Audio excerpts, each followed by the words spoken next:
I have kind of a philosophical question about how we approach things in terms of dealing with emissions and dealing with trying to cut down on the use of fossil fuels, and how we deal with what Europe might be facing.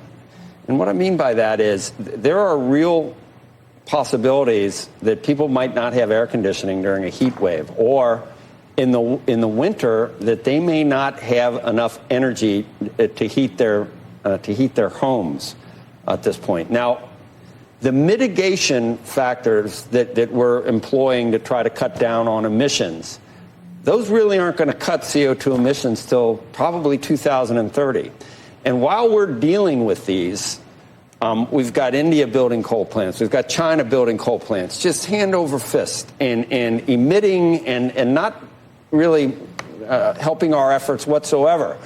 When wind and solar won't power the homes in Europe, how do we not use hydrocarbons to make sure that near term these people aren't either freezing or dying from the heat? It seems like a real quandary at this point to try to do these, to near term try to do these things when near term we need power, we need energy. So how do you declare, well, I will say, how do you declare a climate crisis in the middle of an actual weather crisis?